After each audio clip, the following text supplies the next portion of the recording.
Welcome to Mike's Retro Curiosities, where we explore the wonderful world of retro games. Today we're taking a look at Halo Combat Evolved. This is a science fiction themed first person shooter released for the original Xbox at its launch in 2001 and later ported to other systems. This game actually went through a rather convoluted development process. For one thing, this game was originally going to be a Mac exclusive, and you can still find footage of early builds of this game from various Macworld expos at around the turn of the millennium. It also started off as a real-time strategy game, kind of a sci-fi version of Bungie's earlier title Myth. I guess it was kind of intended to be to Myth what StarCraft was to Warcraft.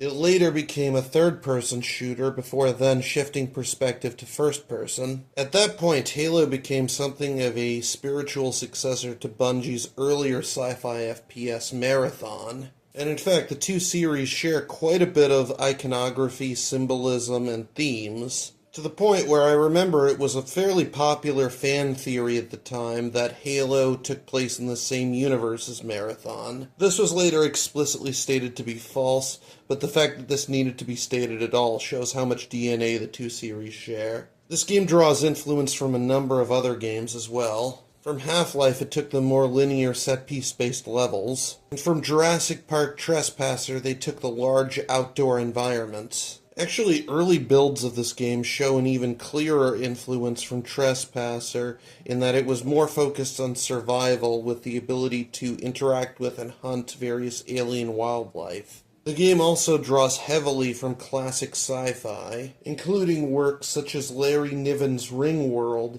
and Robert Heinlein's Starship Troopers, as well as movies like Aliens and Predator. One of the first things that immediately captures the player's attention is Halo's amazing musical score. The soundtrack was composed by Marty O'Donnell, who combines church-esque Gregorian chanting with tribal beats and even a bit of light rock. What results is unlike anything else out there, and it lends the game a mysterious, almost profane feel. It manages to be both atmospheric and action-packed. It's perhaps a bit of an acquired taste, but I personally love it, so much so that I own the soundtrack on CD. Visually, this game was very impressive for its time, even rivaling contemporary high-end PC titles. And while they have certainly aged, in particular the faces on the various NPCs are rather rough, I still think that they have a certain charm to them that I kind of feel was lost in the various remakes and remasters. In terms of story, Halo was very solid. It's easy to forget now, but back in 2001, most first-person shooters barely had any story at all, and those that did tended to either be very tongue-in-cheek or not very good. Halo helped to popularize the use of more complex narratives in first-person shooters, and it rose the bar for storytelling in the genre as a whole. The game features not just one, but two excellent plot twists that drastically altered the trajectory of the plot. There's also some very solid world building on display. The game contains a strong core theme of pursuing truth and knowledge and overcoming ignorance. It also features a motif of literary symmetry. Things come full circle and end where they began. You know, like a ring, which I'm sure was very much intentional on the part of the developers. Gameplay is also excellent, featuring some of the smoothest first-person shooter gameplay that we had ever seen on a console up to that point. Halo made use of a number of tricks to compensate for the lack of accuracy of the Xbox's analog sticks compared to a mouse. For example, there's a technique used called magnetism that subtly pulls your reticule towards enemies. These techniques are fairly common today, but were revolutionary back in 2001. And what was brilliant about them was the fact that they worked, often without the player even noticing. Halo also pioneered the now ubiquitous recharge and shield mechanic, which allowed for more tightly controlled pacing without the player constantly needing to wander off to go search for health. If a game like Doom or Quake is run and gun, then I would say that Halo is run and stop. The game demands a somewhat more tactical approach to combat, and for players to pay more attention to their environment rather than just running in guns blazing. There's also fantastic use of vehicles, which helps vary up the gameplay. Before Halo, vehicles in first-person shooters were something of an iffy proposition. They were often very clunky and awkward to use. There was no easy way to transition between on-foot shooting and being in a vehicle, and usually getting into something like, say, a tank or a jeep would cause the game to feel completely different from how it had before. Halo pretty much solved all of these problems and made it look effortless.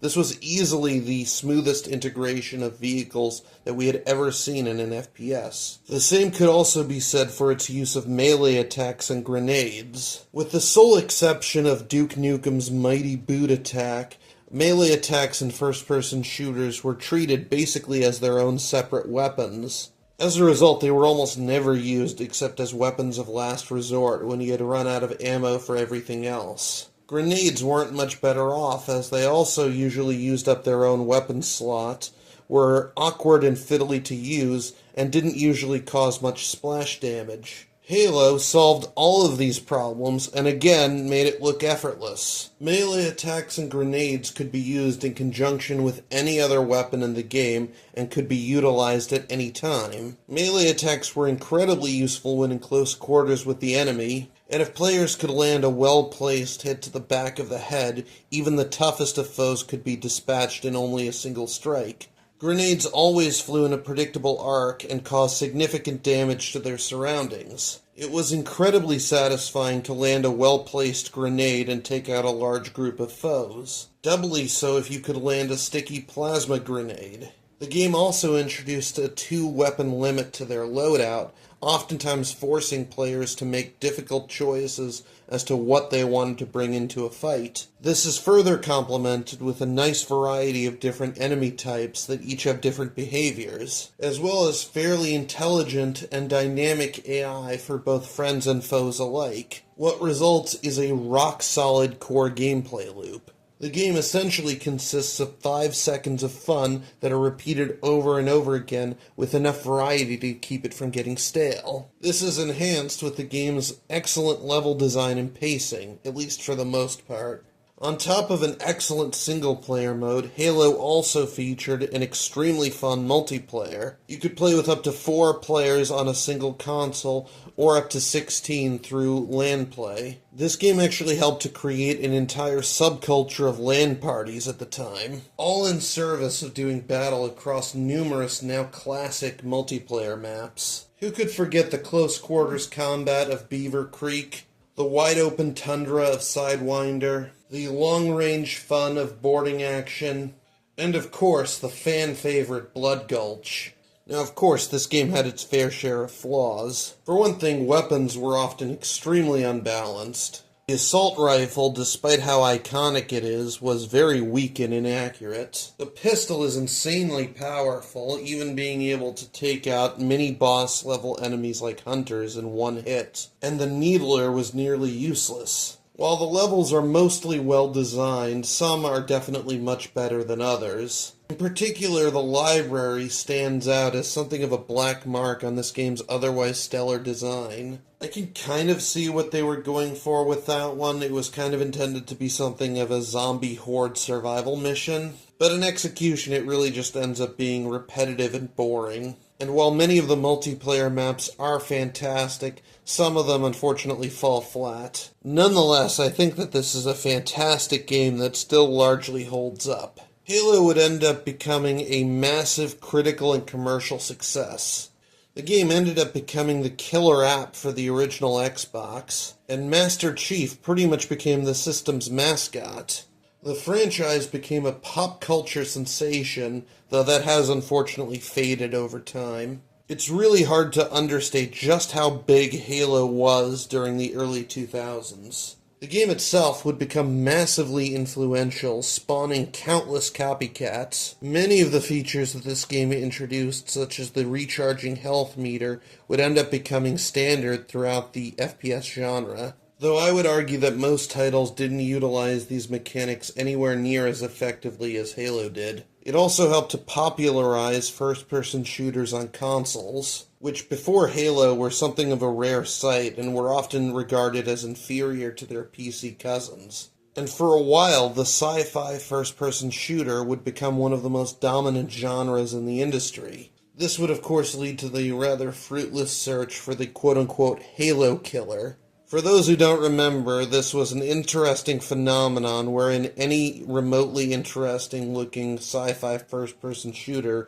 was touted as the game that would dethrone Halo. Of course, in the end, the game that would end up surpassing Halo's popularity wasn't a sci-fi shooter, but rather a modern military shooter in the form of Call of Duty 4 Modern Warfare. And Halo's popularity would eventually fizzle away due largely to mismanagement on the part of Microsoft. But that'll be it for today. Please remember to like, comment, share, and subscribe. This video is sponsored by M&M Games, and I will see you guys next time.